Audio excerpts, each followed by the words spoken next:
Olá, muito prazer. Me chamo Ludmila. Seja muito bem-vindo a mais um dia do nosso plano de leitura da Bíblia. Hoje nós estamos no dia 324 e iniciaremos a leitura do livro de Romanos e faremos a leitura dos capítulos 1, 2 e 3. Então vamos lá. Capítulo 1.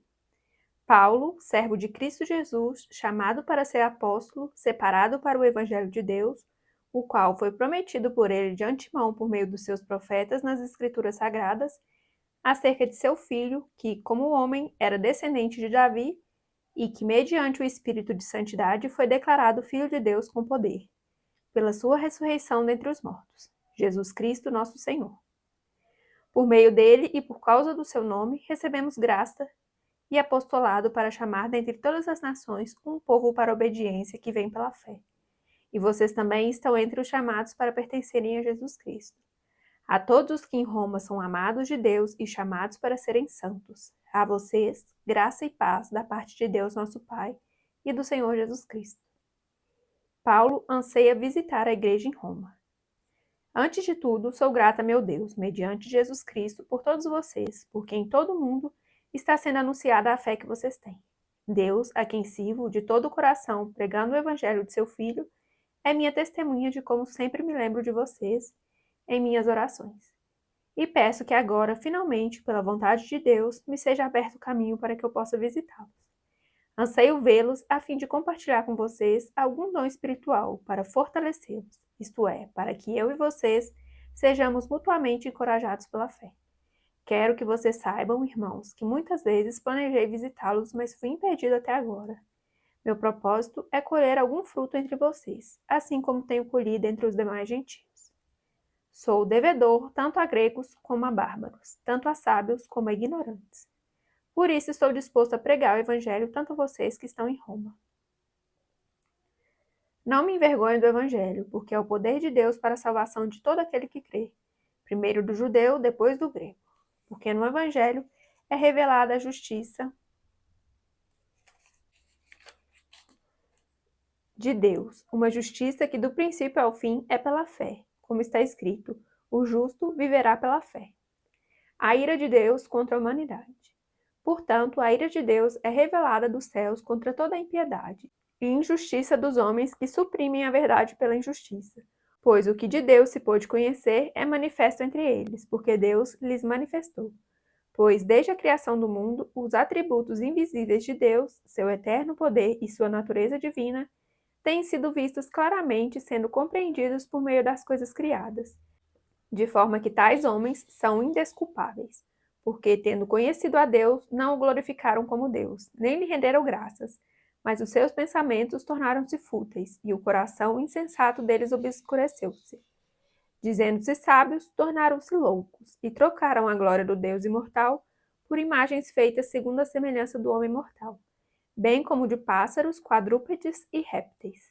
Por isso Deus os entregou à impureza sexual, segundo os desejos pecaminosos do seu coração, para a degradação do seu corpo entre si. Trocaram a verdade de Deus pela mentira, e adoraram e serviram a coisas e seres criados, em lugar do Criador, que é bendito para sempre. Amém. Por causa disso, Deus os entregou a paixões vergonhosas. Até suas mulheres trocaram suas relações sexuais naturais por outras, contrárias à natureza.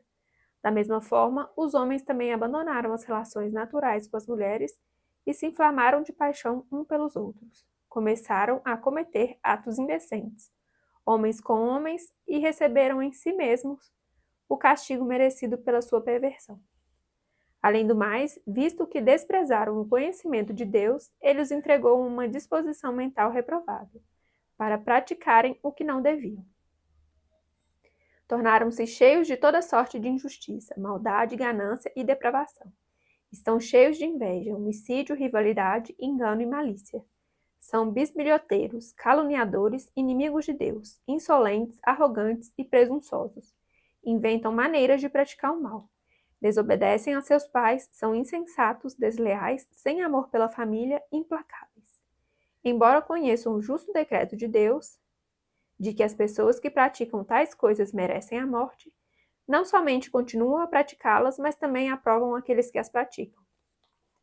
Capítulo 2. O justo juízo de Deus. Portanto, você que julga os outros é indesculpável, pois está condenando você mesmo naquilo em que julga, visto que você que julga pratica as mesmas coisas. Sabemos que o juízo de Deus contra os que praticam tais coisas é conforme a verdade. Assim, quando você, um simples homem, os julga, mas pratica as mesmas coisas, pensa que escapará do juízo de Deus? Ou será que você despreza as riquezas da sua bondade, tolerância e paciência, não reconhecendo que a bondade de Deus o leva ao arrependimento? Contudo, por causa da sua teimosia e do seu coração obstinado, você está acumulando ira contra você mesmo, para o dia da ira de Deus, quando se revelará o seu justo julgamento. Deus retribuirá a cada um conforme o seu procedimento. Ele dará vida eterna aos que, persistindo em fazer o bem, buscam glória, honra e imortalidade. Mas haverá ira e indignação para os que são egoístas, que rejeitam a verdade e seguem a injustiça. Haverá tribulação e angústia para todo ser humano que pratica o mal. Primeiro para o judeu, depois para o grego, mas glória e honra para todos os que praticam o bem. Primeiro para o judeu, depois para o grego, pois em Deus não há parcialidade. Todo aquele que pecar sem a lei também perecerá. E todo aquele que pecar sob a lei, pela lei será julgado. Porque não são os que ouvem a lei que são justos aos olhos de Deus, mas os que obedecem à lei. Estes serão declarados justos. Abre parênteses. De fato, quando os gentios que não têm a lei praticam naturalmente o que ela ordena, tornam-se lei para si mesmos, embora não possuam a lei, pois mostram que as exigências da lei estão gravadas em seu coração. Disso dão testemunho também a sua consciência e os pensamentos deles, ora acusando-os, ora defendendo-os. Fecha parênteses. Isso tudo se verá no dia em que Deus julgar os segredos dos homens, mediante Jesus Cristo, conforme o declara o meu Evangelho. Os judeus e a lei. Ora, você leva o nome de judeu, apoia-se na lei e orgulha-se de Deus. Você conhece a vontade de Deus e aprova o que é superior, porque é instruído pela lei. Você está convencido de que é guia de cegos, luz para os que estão em trevas, instrutor de insensatos, mestre de crianças, porque tem na lei a expressão do conhecimento e da verdade. E então, você que ensina os outros, não ensina você mesmo? Você que prega contra o furto, furta? Você que diz que não se deve adulterar, adultera? Você que detesta ídolos, rouba-lhes os templos? Você que se orgulha da lei, desonra a Deus, desobedecendo a lei? Pois, como está escrito, o nome de Deus é blasfemado entre os gentios por causa de vocês. A circuncisão tem valor se você obedece à lei, mas se você desobedece à lei, a sua circuncisão já se tornou incircuncisão. Se aqueles que não são circuncidados obedecem aos preceitos da lei, não serão eles considerados circuncidados?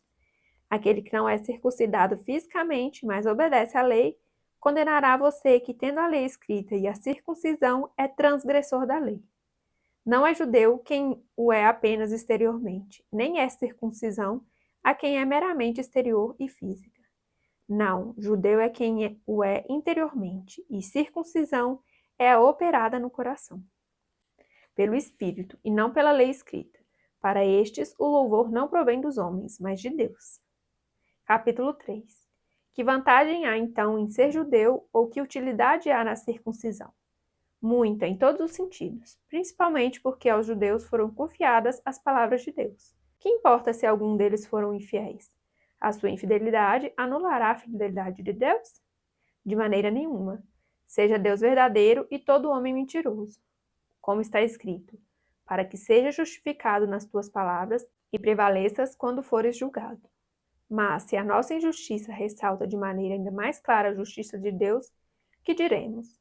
Que Deus é injusto por aplicar a sua ira? Abre parênteses. Estou usando um argumento humano. Fecha parênteses. Claro que não. Se fosse assim, como Deus iria julgar o mundo? Alguém pode alegar ainda, se a minha mentira ressalta a veracidade de Deus, aumentando assim a sua glória, por que sou condenado como pecador? Por que não dizer, como alguns caluniosamente afirmam que dizemos, façamos mal para que nos venha o bem?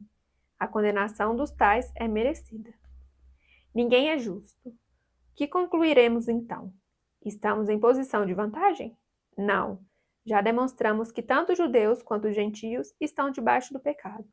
Como está escrito, não há nenhum justo, nenhum sequer. Não há ninguém que entenda, ninguém que busque a Deus. Todos se desviaram, tornaram-se juntamente inúteis. Não há ninguém que faça o bem. Não há nenhum sequer. Sua garganta é um túmulo aberto. Com a língua enganam. Veneno de víbora está em seus lábios. Sua boca está cheia de maldição e amargura. Seus pés são ágeis para derramar sangue. Ruína e desgraça marcam seus caminhos, e não conhecem o caminho da paz. Aos seus olhos é inútil temer a Deus. Sabemos que tudo o que a lei diz, o diz àqueles que estão debaixo dela, para que toda boca se cale e o mundo todo esteja sob o juízo de Deus. Portanto, ninguém será declarado justo diante dele baseando-se na obediência à lei, pois é mediante a lei que nos tornamos plenamente conscientes do pecado. A justiça por meio da fé. Mas agora se manifestou uma justiça que provém de Deus, independente da lei, da qual testemunha a lei e os profetas. Justiça de Deus mediante a fé em Jesus Cristo para todos os que creem. Não há distinção, pois todos pecaram e estão destituídos da glória de Deus, sendo justificados gratuitamente por sua graça, por meio da redenção que há em Cristo Jesus. Deus ofereceu como sacrifício para propiciação mediante a fé pelo seu sangue, demonstrando a sua justiça. Em sua tolerância, havia deixado impunes os pecados anteriormente cometidos, mas no presente demonstrou a sua justiça, a fim de ser justo e justificador daquele que tem fé em Jesus. Onde está então o motivo de vanglória? É excluído. Baseado em que princípio? No da obediência à lei? Não, mas no princípio da fé. Pois sustentamos que o homem é justificado pela fé, independente da obediência à lei. Deus é Deus apenas dos judeus? Ele não é também o Deus dos gentios? Sim, dos gentios também, visto que existe um só Deus que pela fé justificará os circuncisos e os incircuncisos. Anulamos então a lei pela fé? De maneira nenhuma. Ao contrário, confirmamos a lei. Finalizamos então a leitura do dia. Muito obrigada pela sua companhia. Fique com Deus e até amanhã. Tchau, tchau.